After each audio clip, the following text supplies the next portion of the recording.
Hola, ¿qué tal? Buenos días, tardes, noches o a la hora en la que nos estén escuchando. Espero que todo vaya bien. El día de hoy, en su podcast favorito, trataremos un tema bien interesante y profundo, en el que abordaremos diferentes perspectivas, consultaremos varias fuentes de consulta y tendremos una plática muy nutriente e interesante con una llegada al tema, que más adelante revelaremos de quién se trata. Hoy hablaremos sobre la axiología, su origen, su significado, sus representantes y todo lo relacionado a ella para poder entenderla, definirla y reconocer su importancia, ya que aunque no lo sabemos, siempre hemos estado relacionados con ella. Abordaremos este tema dando un marco de información y conceptos para que nuestros oyentes puedan entrar en contexto, para después poder estar preparados para la charla que tendremos con nuestra invitada. Empezaremos hablando sobre la axiología. ¿Qué es la axiología? Bueno, la axiología es una rama de la filosofía. Ella estudia la naturaleza de los valores y los juicios valorativos. La palabra axiología proviene del griego axios, que significa valioso, y de logos, que como ya hemos visto a lo largo de todo el curso, significa estudios. Pero metiéndonos más en contexto, pues bueno, la axiología también se le conoce como la teoría pura de los valores. Y esta filosofía trata los valores en cuanto a tales como entidades objetivas, que son razonables como normas de práctica y no obedecen al solo capricho personal. Para muchas personas, los valores dependen de los sentimientos de agrado o de desagrado, del hecho de ser o no deseados, de las decisiones individuales o colectivas, pero en ambos casos los dos son subjetivos, o sea que señalan a los valores como tales. En otros, en cambio, piensan que lo único que hace al hombre frente al valor es reconocerlo, como es el caso de los derechos humanos, que a su vez se convierten en preceptos de estricto y riguroso cumplimiento universal por el hecho de valer para todos. Estos valores, pueden transformarse en normas, o más bien son aplicados como norma. Llegan a tener tal importancia que toman este valor. Una norma, recordemos que es aquello que establece lo que se debe hacer y lo que no. No puede desobedecerse. Sirve para instaurar el orden y las jerarquías, pero el desapego a estas puede coartar la libertad y desembocar en castigos. La aplicación en las sociedades. Bueno, una norma no puede tener aplicación indiscriminada e ilimitada, digamos que tampoco es algo universal, sino que se debe de ponderar y revisar permanentemente para garantizar que vele por la integridad de todos sin afectar a nadie al hacerlo. Otro tanto, puede decirse que los valores que deben ser evaluados de acuerdo con cada sociedad, pues solo así podrían tener sentido, ya que las reglas que tenemos de este lado del mundo no pueden ser iguales a las del otro lado del mundo, dado que tenemos contextos y situaciones pues muy diferentes. En cierta forma, la moral posee su propio lenguaje que se manifiesta a través de las normas no escritas, pero que ya están impuestas en las sociedades. El no cumplirlas se paga con indiferencia y rechazo. No puede ni siquiera pensarse en acciones punitivas por faltas a la moral o por pensar distinto. Su lengua es la tradición, la cultura y los valores, no las leyes, pues no es lo mismo ser libre de creer lo que se quiera que de hacer lo que se quiera motivado por lo que se cree. Hay una gran diferencia. La ley no se discute ni tiene excepciones y se aplica a todos por igual. La moral descubre nuestras diferencias, pero sin cancelarlas.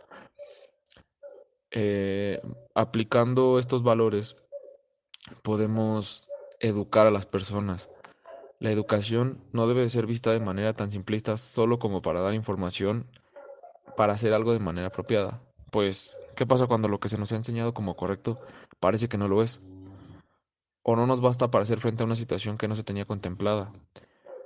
Por ser esta nueva e inesperada, no es lo mismo resolver un problema en la teoría que en la práctica, donde se encara en toda su complejidad algo a lo que nunca nos habíamos enfrentado antes.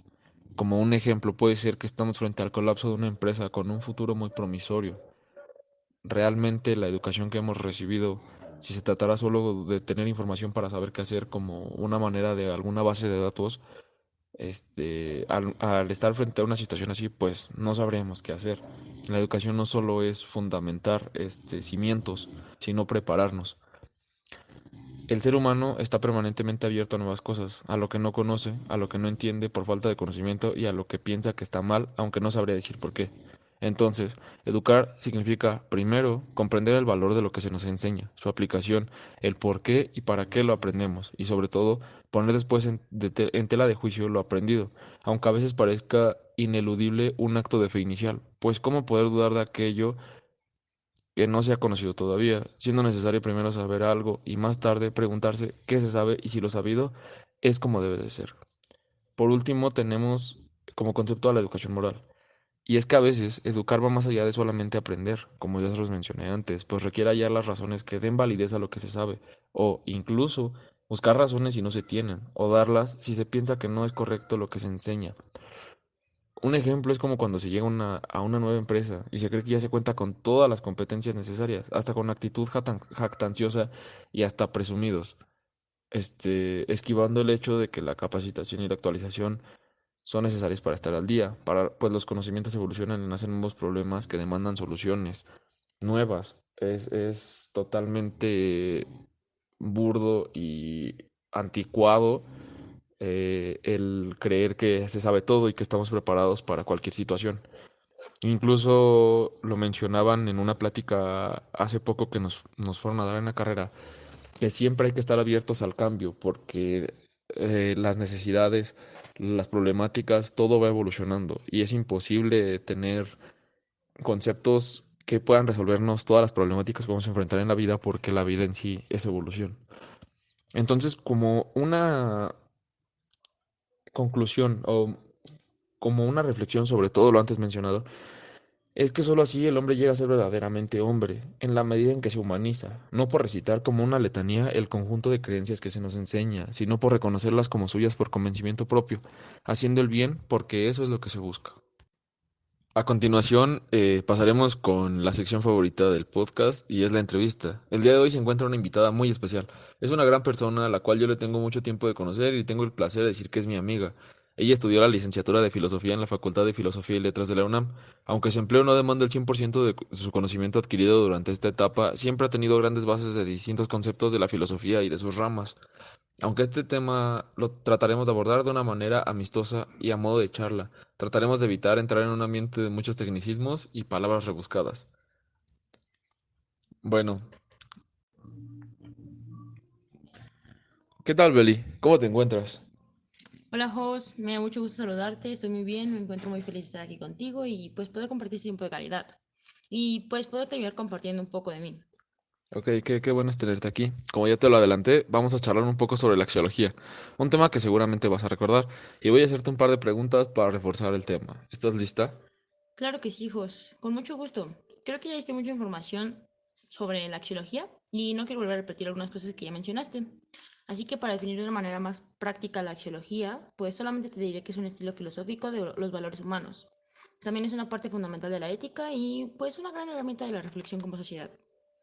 Muy interesante. Y desde tu perspectiva, ¿cómo crees que podemos entender lo que es un valor, pero desde un aspecto filosófico? Podemos entenderlo pues de varias maneras, pero a mi gusto siempre ha habido dos caminos que me gustan más. El primero es Platón, el cual estableció que los valores no los creamos, sino que los tenemos que descubrir y entender para poder aplicarlos.